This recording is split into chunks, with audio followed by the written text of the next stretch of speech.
Child education ஆகட்டும், வீடு வாங்கணும் அப்படின்னு நினைக்கிறீங்களா?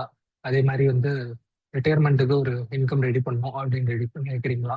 ஸோ இந்த எல்லா ஆப்ஷன்ஸ்க்குமே பார்த்தீங்கன்னா மியூச்சுவல் ஃபண்ட்ஸ் நல்லது அப்படிங்கிற மாதிரி ஒரு வீடியோ முன்னாடி போட்டிருந்தேன். இப்போ நீங்கள் மியூச்சுவல் ஃபண்ட்ஸில் இன்வெஸ்ட் பண்ணலாம் அப்படின்னு முடிவு பண்ணிட்டீங்கன்னா ரெண்டமா ஏதோ ஒன்று வாங்க முடியாது இல்லையா?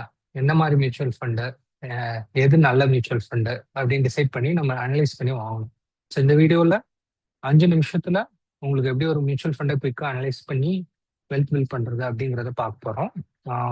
இது வந்து உங்களுக்கு லாங் டேர்ம்ல ரொம்ப ஹெல்ப்ஃபுல்லா இருக்கும். நீங்க குயிக்கா வந்து ஒரு மியூச்சுவல் ஃபண்டை டக்குன்னு பார்த்து அனலைஸ் பண்ணி டிசைட் பண்ணலாம். வீடியோவை ஃபுல்லாக பாருங்க. ஸோ இப்போ ஃபார் எக்ஸாம்பிள் 2 ஃபண்டு இருக்கு. ஒரு ஃபண்டு வந்து 15% ரிட்டர்ன் கொடுக்குது, இன்னொரு ஃபண்டு வந்து 20% ரிட்டர்ன் கொடுக்குதுன்னு லாஸ்ட் 1 இயர்ல. இப்போ நம்ம இது ரெண்டையும் அப்படியே பார்த்தோம்னா இந்த 20% ஃபண்டு தான் வந்து நம்ம ஜென்ரலா வந்து பெட்டரான ரிட்டர்ன்ஸ் கொடுக்குதுப்பா அப்படின்னு சொல்லி சூஸ் பண்ணுவோம் இல்லையா? ஸோ இந்த 1 இயர் ரிட்டர்னை மட்டும் வச்சுட்டு ஒரு ஃபண்டை வந்து நம்ம வாங்கணும் அப்படின்னு வந்து யோசிக்க கூடாது. ஸோ மொத்தமா பார்த்தீங்கன்னா ஒரு 8 9 விஷயங்கள் இருக்கு. அதை மட்டும் நீங்க ப்ராப்பரா பார்த்துட்டு நீங்க டிசைட் பண்ணலாம் இந்த ஃபண்ட் நல்ல ஃபண்டா இது சூஸ் பண்ணலாம் அப்படின்னு. ஸோ இதுல ஃபர்ஸ்ட் வர்றது வந்து ரிட்டர்ன் மெட்ரிக். ரிட்டர்ன் மெட்ரிக் பார்த்தீங்கன்னா ஒரு வருஷம் மட்டும் நீங்க பார்க்க கூடாது. 1 இயர், 3 இயர்ஸ்ல எவ்வளோ ரிட்டர்ன் கொடுத்துருக்கு, 5 இயர்ஸ்ல எவ்வளோ ரிட்டர்ன் கொடுத்துருக்கு, 10 இயர்ஸ்ல. ஃபார் எக்ஸாம்பிள் இப்போ நீங்க ஐபிஎல்லே ஒரு பிளேயர் எடுக்கணும்னு நினைக்கிறீங்க, பேட்ஸ்மேன். அவன் லாஸ்ட் இயர் வந்து 500 ரன்னுக்கு மேல அடிச்சிருக்கான் அப்படின்னா உடனே வந்து அவனை எடுப்பீங்களா? கிடையாது. ஸோ அவன் வந்து ஃபர்ஸ்ட் ஆஃப் ஆல் ரிஸ்க் இருக்கா அவன் மேல, அதாவது ஃபிட்னஸ் இஷ்யூஸ் இருக்கா, அடிக்கடி இன்ஜுரி ஆயிடுவானா அப்படிங்கிறத பார்க்கணும். உங்க டீமோட காம்பினேஷன் பார்க்கணும். உங்களோட நீடு பேட்ஸ்மேன் தேவையா அப்படின்னு பார்த்துட்டு தான் நீங்க எடுப்பீங்க இல்லையா? அதே மாதிரி தொடர்ந்து பர்ஃபார்ம் பண்றானா, வருஷம் வருஷம் பர்ஃபார்ம் பண்றானா, இல்ல ஒரு வருஷம் தான் பண்ணியிருக்கானா அப்படின்னு எல்லாத்தையும் நீங்க பேஸ் பண்ணி தான் ஒரு பிளேயர் வாங்குவீங்க இல்லையா? அதே மாதிரி தான். ஸோ 1 இயர் ரிட்டர்னை மட்டும் வச்சுட்டு வாங்க. So compounded annual growth rate அப்படிம்பாங்க. ஸோ 3 இயர்ஸ், 5 இயர்ஸ், 10 இயர்ஸ் எல்லாத்துலேயுமே வந்து பர்ஃபார்மன்ஸ் எப்படி இருக்கு அப்படிங்கிறத பார்க்கணும். ஸோ ஃபார் எக்ஸாம்பிள் இப்போ ஒரு ஸ்டூடெண்ட் வந்து இந்த வருஷம் 95 மார்க் வாங்கியிருக்காரு, இன்னொரு ஸ்டூடெண்ட் வந்து இந்த வருஷம் 75 மார்க் வாங்கியிருக்காரு. அதை மட்டும் வச்சுட்டு ஸ்டூடெண்ட் ஏ 95 வாங்கினாரு பெஸ்ட் நம்ம சொல்ல முடியாது. அவரோட லாஸ்ட் 3 இயர்ஸ், 5 இயர்ஸ் எப்படி பண்ணியிருக்காரு, ஸோ நம்ம 10 இயர்ஸ் எப்படி பண்ணியிருக்காரு, இது எல்லாத்தையும் வந்து நம்ம பார்க்கணும். ஸோ அதே மாதிரி ரெண்டாவது முக்கியமான ரிட்டர்ன் பார்த்தீங்கன்னா ரோலிங் ரிட்டர்ன்ஸ் அப்படின்னு சொல்லுவாங்க. ஸோ ரோலிங் ரிட்டர்ன்ஸ் வந்து ரொம்ப ரொம்ப முக்கியம். நார்மலாக 1 இயர் ரிட்டர்ன் பார்க்காம ரோலிங் ரிட்டர்ன்ஸ் அப்படின்னு வந்து நம்ம பார்த்தோம்னா நமக்கு பெஸ்ட்டாக இருக்கும். ஃபார் எக்ஸாம்பிள் இப்போ சேம் எக்ஸாம்பிள், இந்த வருஷம் வந்து ஒருத்தர் வந்து 100 அவுட் ஆஃப் 100 வாங்குறாரு மேக்ஸ்ல. உடனே பார்த்து வாங்குவீங்களா? கிடையாது. போன வருஷம் 50, அதுக்கு முன்னாடி வருஷம் 60 இப்படி வாங்கியிருக்காருன்னு வைங்க. அப்போ வந்து ரோலிங் ரிட்டர்ன்ஸ் அப்படின்னு பார்த்தீங்கன்னா ஒரு ஒரு வருஷம் ஒரு ஒரு டைம் ஃப்ரேம்ல இருந்து இன்னைக்கு வரைக்கும் எவ்வளோ ரிட்டர்ன்ஸ் தந்திருக்காங்க அப்படிங்கிறத பேஸ் பண்ணி நம்ம டிசைட் பண்ணுவோம். ஸோ ஒரு வருஷம் மட்டும் ஒரு ஃபண்ட் நல்லா பர்ஃபார்ம் பண்ணுச்சுன்னா அதை வந்து கிரேட் ஃபண்ட் அப்படின்னு நம்ம சொல்ல முடியாது. தொடர்ந்து எவ்ரி இயர் பர்ஃபார்ம் பண்ணிட்டே வந்தாதான் அது நம்மளோட ஷார்ட் லிஸ்ட்ல நம்ம ஃபில்டர் பண்ணி அதை வந்து இன்வெஸ்ட் பண்ணலாம். ஸோ அடுத்து பார்த்தீங்கன்னா பெஞ்ச்மார்க் அனாலிசிஸ். ஸோ பெஞ்ச்மார்க் அனாலிசிஸ்னா இப்போ நீங்க எவ்வளோ ரிஸ்க் எடுத்து காசை போடுறது ஸ்டாக் மார்க்கெட்ல போடுறீங்கன்னா பேஸ் பெஞ்ச்மார்க் பார்த்தீங்கன்னா நிஃப்டி. சேம் எக்ஸாம்பிள் இப்போ 2 ஸ்டூடெண்ட்ஸ் எடுத்துக்கோங்க. ஸோ கிளாஸ்ல ஆவரேஜா வந்து 90 மார்க் இருக்கு. ஸோ ஒரு ஸ்டூடெண்ட் வந்து 80 மார்க் எடுத்துருக்காங்க. 80 நீங்க தனியா பார்த்தீங்கன்னா சூப்பரான மார்க். பட் கிளாஸோட ஆவரேஜ் மார்க்கே 90 இருக்கும் பொழுது வெறும் 80 மார்க் வாங்கின ஒருத்தன் வந்து பெட்டரா பெர்ஃபார்ம் பண்றானா அப்படின்னா கொஸ்டின் மார்க் தான். இப்போ நிஃப்டி வந்து 10% ரிட்டர்ன் கொடுக்குது அப்படின்னா உங்க ஃபண்ட் வந்து வெறும் 8% தான் ரிட்டர்ன் கொடுக்குது அப்படின்னா அது வந்து ஒரு ரெட் ஃபிளாக் தான். ஸோ உங்களோட பெஞ்ச்மார்க் விட உங்களோட ஃபண்ட் வந்து பெட்டரா ரிட்டர்ன் கொடுக்குதா 1 இயர்ல, 3 இயர்ஸ்ல, 5 இயர்ஸ்ல தொடர்ந்து கன்சிஸ்டன்டா பெஞ்ச்மார்க் ரிட்டர்னோட அதிகமாக கொடுக்குதா அப்படின்னு பார்க்கணும். அப்படி இல்லைன்னா நீங்க நிஃப்டிலேயே போட்டு போயிடலாம் இந்த மாதிரியான அதோட கம்மியா ரிட்டர்ன் தர ஃபண்டை சூஸ் பண்றதுக்கு. ரெண்டாவது வந்து அடுத்தது பார்த்தீங்கன்னா பியர் கம்பேரிசன். ஸோ மற்ற மியூச்சுவல் ஃபண்ட்ஸ் எப்படி பர்ஃபார்ம் பண்ணுது. இப்போ லார்ஜ் கேப் ஒரு பெரிய பங்குகளில் மட்டும் இன்வெஸ்ட் பண்ற ஃபண்ட் எடுத்துக்கிட்டோம்னா லார்ஜ் கேப் மியூச்சுவல் ஃபண்ட்ஸ் மற்ற ஃபண்ட்ஸோட இதை கம்பேர் பண்ணோம் பண்ணி இது அதோட பெட்டரா பண்ணுதா அப்படின்னு நம்ம பார்க்கணும். ஸோ இதுல பார்த்தீங்கன்னா ரேங்கிங் இருக்கும். So 1 year rank, 3 year rank, 5 year rank, ஒரு ஃபண்டும் அந்தந்த கேட்டகரியில எத்தனாவது ரேங்க்ல இருக்கு. இப்போ 20வது ரேங்க், 30வது ரேங்க்ல இருக்கிற ஃபண்ட் 1 இயர்ல, 3 இயர்லன்னா அது கொஞ்சம் கம்மியா பெர்ஃபார்ம் பண்ணுது. இதே அதே கேட்டகரியில 1 to 5 ரேங்க் இருக்கிற கம்பெனிஸ் பார்த்தீங்கன்னா அந்த ஃபண்ட்ஸ் வந்து பெட்டரா பர்ஃபார்ம் பண்ணுது அப்படின்னு அர்த்தம். ஸோ ஃபர்ஸ்ட் growth ரிட்டர்ன்ஸ் பார்க்கணும். ரெண்டாவது வந்து பெஞ்ச்மார்க்கோட கம்பேர் பண்ணணும். மூணாவது வந்து பியர்ஸோட கம்பேர் பண்ணணும். மற்ற லார்ஜ் கேப் ஃபண்ட்ஸ், மற்ற மிட் கேப் ஃபண்ட்ஸ் அதோட கம்பேர் பண்ணி நம்ம வந்து பார்க்கணும். இதுல முக்கியமானதுன்னா லார்ஜ் கேப்பையும் கம்பேர் பண்ணணும், மிட் கேப்பையும் கம்பேர் பண்ணணும். மாற்றி மாற்றி கம்பேர் பண்ணக்கூடாது. ஸோ அடுத்த முக்கியமானது பார்த்தீங்கன்னா ரிஸ்க் அட்ஜஸ்டட் ரிட்டர்ன்ஸ். இப்போ நீங்க காசை எஃப்டியில் வச்சிருக்கீங்க, ஒரு சேஃபான பேங்க்ல எஃப்டியில் வச்சிருக்கீங்கன்னா 6ல இருந்து 6.5%, 7% ரிட்டர்ன் கொடுக்குது அப்படின்னா அது வந்து உங்களுக்கு completely safe, peace of mind இருக்கும். இப்போ நீங்க மியூச்சுவல் ஃபண்ட்ல போடுறீங்க அப்படின்னா அது பங்கு சார்ந்த ஒரு முதலீட்டு திட்டம். ஸோ பங்குல நீங்க போடும் பொழுது அதுக்குன்னு ஒரு ரிஸ்க் இருக்கும், மார்க்கெட் ரிஸ்க் அப்படின்னு சொல்லுவாங்க. அதே மாதிரி அந்தந்த ஃபண்டுக்கு அவன் இன்வெஸ்ட் பண்ற கம்பெனிஸ்க்கு ஒரு ரிஸ்க் இருக்கும். ஸோ நம்ம என்ன பண்ணாலும் ஒரு ரிஸ்க் எடுத்து தான் இந்த இன்வெஸ்ட்மெண்ட்டை போடுறோம். ஸோ எடுக்கிற ரிஸ்க்கு ஏற்ற ரிட்டர்ன் கிடைக்குதா, நான் இவ்வளவு ரிஸ்க் எடுக்கிறேன், இது வர்த்தா, எனக்கு அதே எஃப்டியில வர ரிட்டர்ன் தான் இந்த ஃபண்டு கொடுக்கும்னா அதுல போடுறது எந்த யூஸும் கிடையாது இல்லையா, எதுக்கு அவ்வளோ ஸ்ட்ரெஸ்ஃபுல்லா இருந்துட்டு. ஸோ அதனாலதான் வந்து ரிஸ்க் அட்ஜஸ்டட் ரிட்டர்ன் அப்படின்னு வந்து சொல்லுவாங்க. ஸோ ஃபர்ஸ்ட் இதுல வர்றது பாத்தீங்கன்னா ஆல்ஃபாங்கிறது ஒன்றும் இல்லை, ரொம்ப சிம்பிள். ஒரு 2 கிரிக்கெட் டீம் கேப்டன்ஸ் இருக்காங்க. ஒரு கேப்டன் வந்துட்டு knock off round knock out ரவுண்டுக்கு கூட போக மாட்டேங்கிறாரு. இன்னொரு கேப்டன் வந்து ஃபைனலுக்கு போய் டிராஃபி வின் பண்றாரு. அப்படி நீங்க எடுத்துக்கிட்டீங்கன்னா அந்த ஃபைனலுக்கு போய் வின் பண்ற கேப்டனுக்கு ஒரு எட்ஜ் இருக்கு இல்லையா, அதுதான் வந்து இங்க ஆல்ஃபா. ஃபார் எக்ஸாம்பிள் இன்னொரு சிம்பிளான எக்ஸாம்பிள் சொல்லணும்னா கேக் எடுக்குவாங்க. கேக்ல மேல கொஞ்சம் க்ரீம் எக்ஸ்ட்ரா இருக்கும், அதுக்கு மேல ஒரு ப்ளம் வச்சிருப்பாங்க இல்லையா.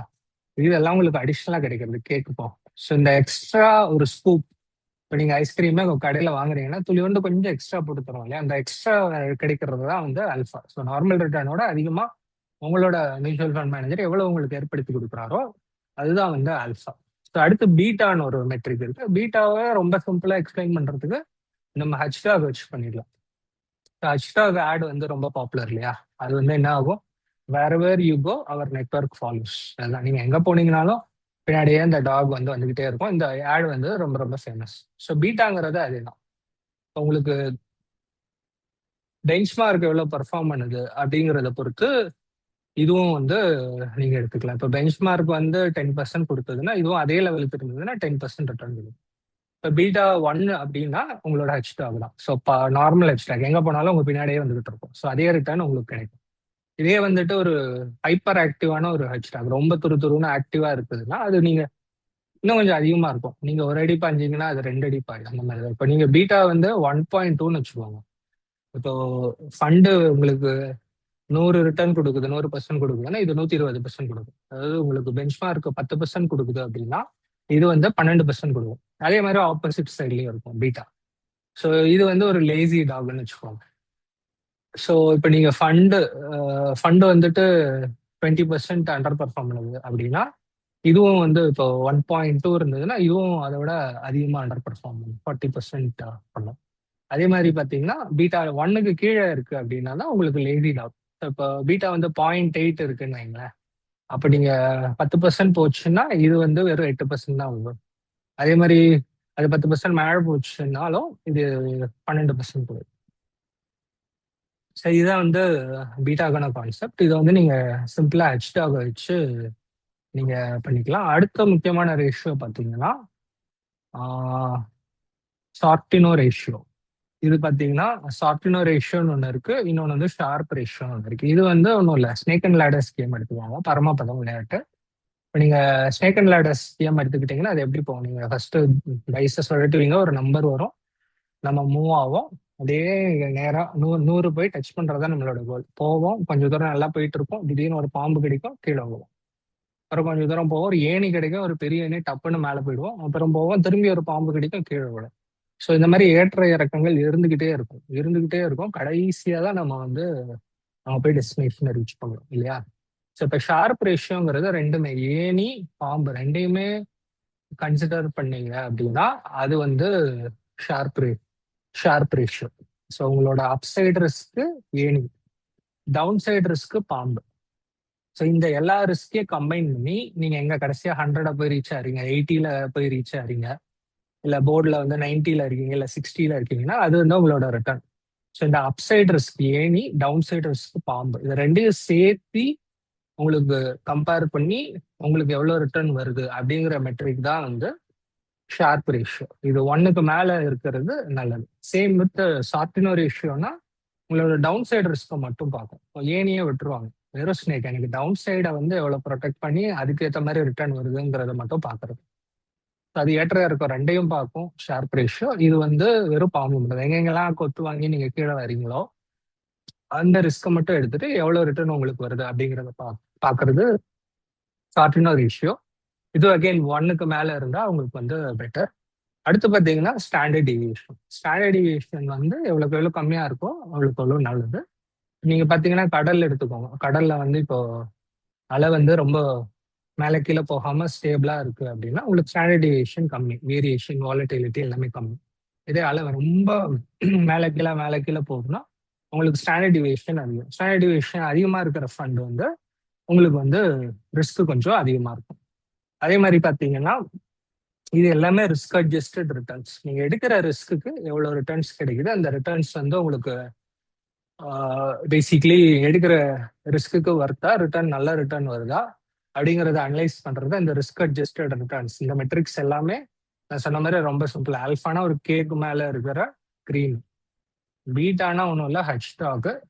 ஒரு டாக் எங்கெல்லாம் போகுதோ அங்கெல்லாம் உங்களுக்கு ஃபாலோ பண்ணும். அதே மாதிரி பீட்டா வந்து அதிகமா இருந்ததுன்னா மேலே போச்சுனாலும் பயங்கரமா மேலே போகும், கீழே விழுந்தாலும் பயங்கரமா கீழே விழும். பீட்டா கம்மியா இருந்ததுன்னா மேலே போச்சுனாலும் கம்மியா மேலே போகும், கீழே விழுந்தாலும் கம்மியா தெரியும். ஒரு ஹைப்பர் ஆக்டிவ் டாக்னா ஹை பீட்டா, லேசி டாக்னா லோ பீட்டா. அடுத்து ஷார்ப் ரேஷியோ பார்த்தீங்கன்னா ஸ்னேக் அண்ட் லேடர்ஸ், பரமபதம் விளையாட்டுல பாம்பு ஏணி, up side risk down side risk ரெண்டையும் சேர்த்து வர்றது Sharpe ratio. Down side risk ஸ்னேக்ஸை மட்டும் எடுத்து அது மூலமா நீங்க கடி வாங்கி கீழே வர்ற ரிஸ்க்கை மட்டும் பார்த்தா அது வந்து ஷார்ப் ரேஷியோ. அடுத்து ஸ்டாண்டர்ட் டிவியேஷன் கடலை எக்ஸாம்பிளா சொல்லியிருப்பேன். ஸோ இது எல்லாம் தான் ரொம்ப முக்கியமானது. ஃபர்ஸ்ட் நீங்க ரிட்டர்ன்ஸை பாருங்க, ரெண்டாவது வந்து ரோலிங் ரிட்டர்ன்ஸை பாருங்க, அடுத்து பெஞ்ச் மார்க்கு, அடுத்து வந்து பெஞ்ச் மார்க்குக்கு அடுத்து நீங்க என்ன பார்க்கணும், உங்களோட பியர்ஸோட எவ்வளவு கம்பேர் பண்ண எப்படி இருக்கு, அடுத்து ரிஸ்க் அட்ஜஸ்டட் ரிட்டர்ன்ஸ். இதுக்கு அடுத்து நீங்க பாத்தீங்கன்னா காஸ்ட் பார்க்கணும். ஸோ நீங்க இப்போ ஆல்ரெடி ஒரு எக்ஸாம்பிள் கொடுத்துருந்தேன், மியூச்சுவல் ஃபண்ட்ல இன்வெஸ்ட் பண்றது வந்து ஒரு டிக்கெட் புக் பண்ணி பஸ்ல ஏறி போற மாதிரி. நீங்க பாட்டுக்கு நிம்மதியா படுத்து போகலாம். டிரைவர் தான் ஃபண்ட் மேனேஜர், அவர் பாட்டுக்கு உங்களோட டெஸ்டினேஷன், உங்களுக்கு வீடு வாங்கணும், கார் வாங்கணும், சைல்டு எஜுகேஷன் சேவ் பண்ணணுங்கிறதெல்லாம் உங்களோட கோல் நீங்க ஒரு ஊருக்கு போய் டெஸ்டினேஷன் ரீச் ஆகிறதுக்கு பண்ணிடுவாங்க. ஸோ அந்த டிரைவருக்கு ஒரு காசு கொடுப்பாங்க இல்லையா, அந்த காஸ்ட் தான் வந்துட்டு உங்களுக்கு இருக்கிற ஒரு cost expense ratio. Mutual fund ஒரு அமௌண்ட்டை எடுத்துக்கும். ஸோ இது 1க்கு மேலெல்லாம் இருந்தால் கொஞ்சம் அதிகம். ஸோ ஜென்ரலாக வந்து நீங்கள் போடுற காஸ்ட்ல ஒரு அமௌண்ட்டை எக்ஸ்பென்ஸ் ரேஷியோன்னு எடுத்துப்பாங்க. அது கம்மியாக இருந்தால் பெட்டர்.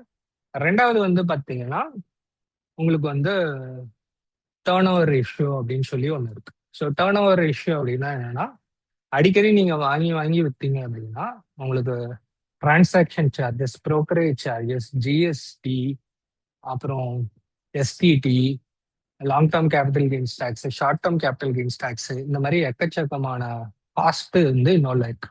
ஸோ அடிக்கடி டிரான்சாக்ஷன் பண்றாங்க அப்படின்னா உங்களோட டேர்ன் ஓவர் வந்து அதிகமா இருக்கும் பொழுது உங்களுக்கு அதுலயே ஒரு அமௌண்ட் வந்து போயிடும். பேசிக்கலா கோல்டு வாங்கினீங்க அப்படின்னா செய்கூலி சேதாரம் அப்படிங்கறதுதான் இது. செய்கூலி வந்து உங்களோட எக்ஸ்பென்ஸ் ரேஷியோ, சேதாரங்கிறது உங்களோட டேர்ன் ஓவர். இதெல்லாம் போக மிச்சம் இருக்கிற காசு தான் வந்து இன்வெஸ்ட் ஆகும், இல்லை உங்களுக்கு ரிட்டர்னும் வரும். அப்படிங்கிறப்ப இந்த 2 காஸ்ட்டையும் நீங்க பார்த்துக்கணும்.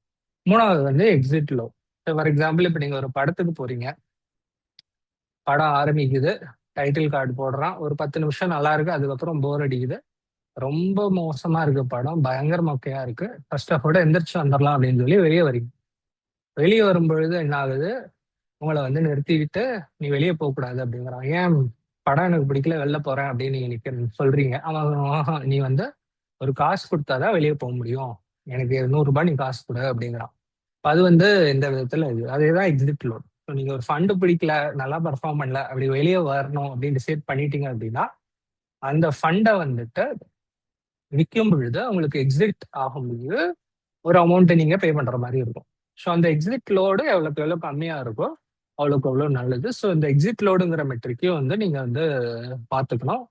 அடுத்து பார்த்தீங்கன்னா போர்ட்ஃபோலியோ குவாலிட்டி. இப்போ ஒரு போர்ட்ஃபோலியோ ஃபார் எக்ஸாம்பிள் ஒரு கிரிக்கெட் டீமே திரும்ப நீங்க எடுத்துக்கிட்டீங்கன்னா பேட்டர்ஸ் வேணும், பவுலர்ஸ் வேணும், விக்கெட் கீப்பர் வேணும், ஆல்ரவுண்டர்ஸ் வேணும், பவுலிங் ஆல்ரவுண்டர்ஸ் வேணும், பேட்டிங் ஆல்ரவுண்டர்ஸ் வேணும், ஸ்ட்ராங் ஃபீல்டிங் டீமா இருக்கணும். இந்த மாதிரி டைவர்சிஃபைடா எல்லாருமே இருந்தாதான் வந்து உங்களால ஒரு கேப்பபிளா ஒரு டீம் ரன் பண்ணி மேட்ச் வின் பண்ண முடியும். இதே நீங்க 11ம் பேட்ஸ்மேனா வச்சுங்க, 13ம் ஜோக்கரா இருக்குப்பா என்னப்பா பண்றதுங்கிற மாதிரி எல்லாமே பேட்ஸ்மேனா வச்சிருந்தீங்கன்னா ஒன்றும் வேலைக்கு ஆகுது இல்லையா? அதேதான் ஒரு போர்ட்போலியோ பில்ட் பண்ணாங்கன்னா அதுல வந்து இப்போ ஃபார் எக்ஸாம்பிள் எல்லா செக்டரும் இருக்கா, manufacturing, pharma, IT, chemicals, banks, financial services, digital, இப்படி எல்லா செக்டர்லயும் ஸ்பிளிட் பண்ணி போட்டிருக்காங்களா அப்படிங்கிறது பார்க்க வேண்டிய முக்கியமான ஒரு விஷயம். ஒரே ஸ்டாக், ஒரே டைப் ஆஃப் செக்டர், டிஃபென்ஸ், இந்த மாதிரி ஒரே டைப் ஆஃப் செக்டர்ல எல்லா காசும் போட்டிருக்காங்க அப்படின்னா அது கொஞ்சம் ரிஸ்க் அதிகம். 11 பேட்ஸ்மேன் வச்சு விளையாடுற மாதிரி. ஸோ உங்களோட போர்ட்ஃபோலியோல இருக்கிற ஸ்டாக்ஸ் எப்படி இருக்கு, ஓரளவுக்கு ரெப்யூட்டட் கம்பெனியா, நல்லா பர்ஃபார்ம் பண்ணுதா அப்படிங்கிறத ஒரு ஹை லெவல்ல பார்த்துக்கணும். இது ஒரு முக்கியமான விஷயம்.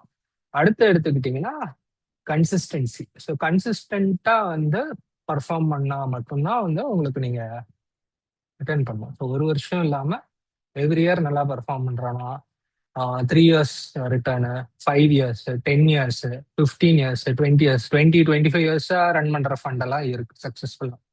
அந்த மாதிரி ஃபண்ட்ஸ் எல்லாம் வந்து நல்ல ரிட்டர்ன்ஸ் கொடுக்குதா அப்படின்லாம் வந்து நம்ம பார்க்கணும்.